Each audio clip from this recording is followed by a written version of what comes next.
Hello friends, this video is on the topic like how come India is the superpower or another center for power. So this is one of the major topic for political science syllabus. This year when the new syllabus introduced, earlier we have covered the topic Israel, but now today we will see that if we are considering India as a superpower, so what are the points which should be highlighted while writing this topic or while explaining this topic. So obviously this question in exam is for 4 marks, and for 4 marks you have to write both the positive as well as negative. So you have to do the critical evaluation of this question, just looking at the point that what are in favor of India to prove it as a superpower, or what are the points which restrict India to become a superpower. Before starting this topic, first slightly we have to discuss actually what superpower is, to which country we can consider it as a superpower. So presently if we're talking about a country, that is only United States, which is the only country fulfills the criteria to be considered as a superpower. Superpower is basically a country which has the capacity to project dominating power and influence anywhere in the world. So it has its own infrastructure, it has its good population which is contributing to its economy. So ऐसी कोई भी country और उसके कुछ भी parameters जो उस country को सुपर पावर बनाते हैं, जैसे अमेरिका जो एक आज के दौर की एक अकेली एक सुपर पावर है. So super power status is achieved by combining a mean of technology, culture, military and economic strength. So all the parameters are very important. It is not like that the country is economically very strong or the country is military very strong and we consider the country as a superpower. No, we have to see this thing. The country is economically, militarily, culturally, technologically, diplomatically. That means that if we consider America as a superpower on the basis of its structural power, on the basis of its hard power, on the basis of its soft power, so we have to just look into the country who can be alternative for this center of power. So in that country, all these points and all these parameters should be there. So, from a very dawn of history, if we particularly talk about India, then we have to see this thing that India is considered to be as global guru for Indian culture. India का इतिहास कुछ ऐसा रहा है कि विश्व पे इसका प्रभाव आज से नहीं है, कई सदियों से माना गया है. सो इंडिया जो है वो सुपर पावर है. इकोनॉमी के तौर पर देखें तो इंडिया की इकोनॉमी बेहतर से बेहतरीन हो रही है और इंडिया की जो इसकी देन है दुनिया को, वो आज से नहीं है, वो कई सदियों से है. वो चाहे आप मैथमेटिक्स में देखिए या फिर आप आयुर्वेदा में देखिए या फिर आप भाषा के किसी भी मायने से देख लीजिए कि पिछली कई सदियों से जो अलग-अलग देशों के विद्वान हैं वो यहाँ आए ज्ञान प्राप्त करने के लिए. हमारा गुरुकुल सिस्टम, हमारा अपनी संस्कृति, इसका प्रभाव पूरे विश्व पे है. योगा की बात कर लें या फिर कुछ एक ऐसी आयुर्वेदिक मेथड जो कि एज अ मेडिसिन जो it has a deep impact on rest of the globe. So when this question will come there in the exam, so especially for plus 2 students, what points you have to cover when you have to write that yes, India is a superpower. So first point, you can explain about its young population.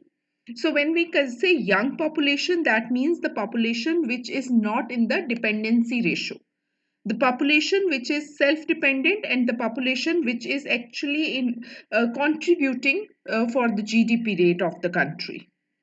We are not considering here the old people or young people, those who are dependent, we can say kids.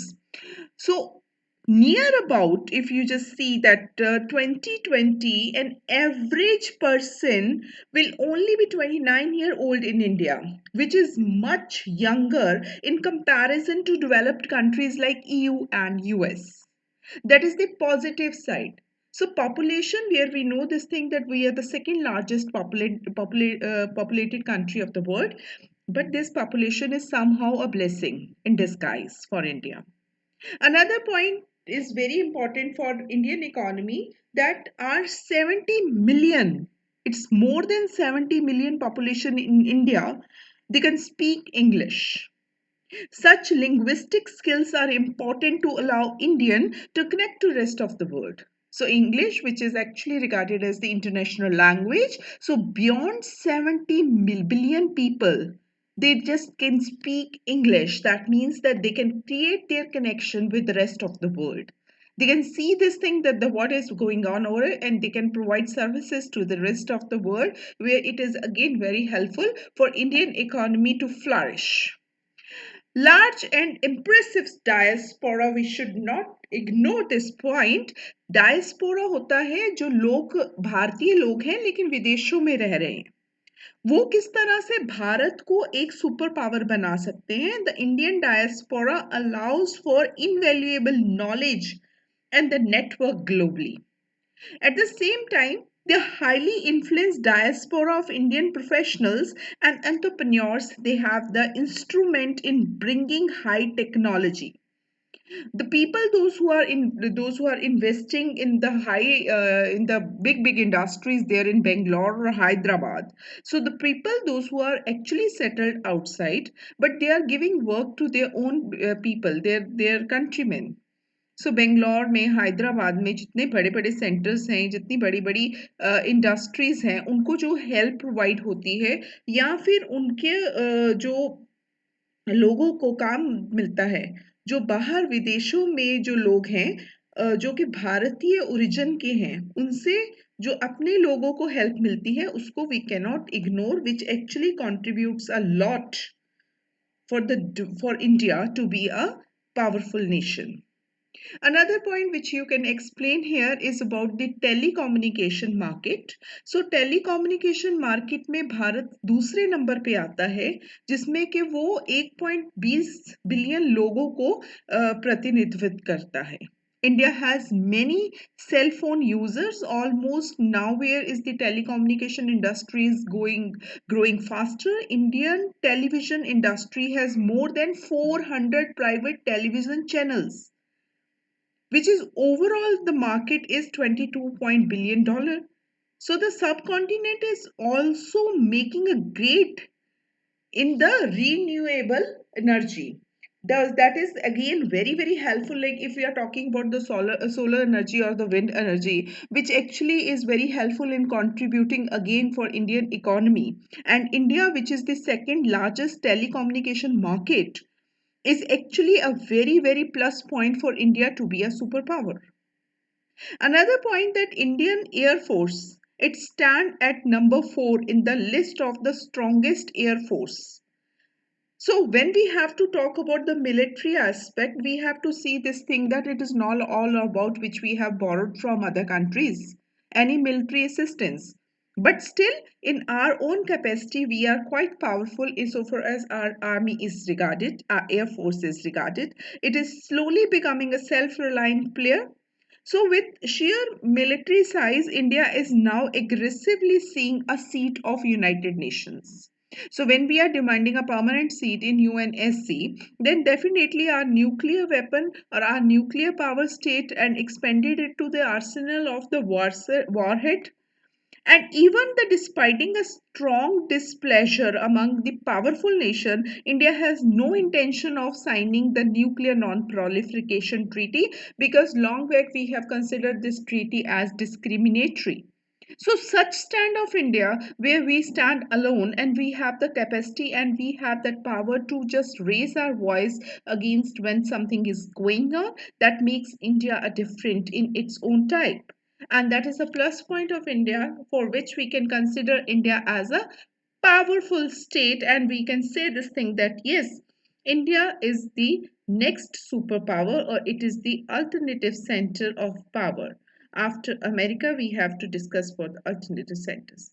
Yes, no doubt we can say this thing that so far as there are few challenges there for India, the few weaknesses are there that which we cannot ignore. Still we have to see this thing that for infrastructure, India has our country has poor infrastructure, it is the biggest hurdle to be a superpower.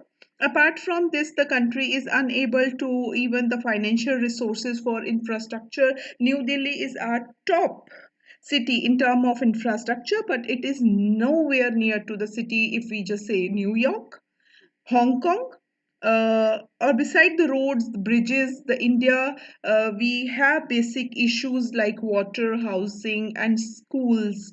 Even electricity, there are thousands of villages without proper electricity facilities. So these are the things where we have to work upon so that we can just overcome. According to UN report, India has only 31% of total population uses improved sanitation, and 85% of the total population has the access to drinking water.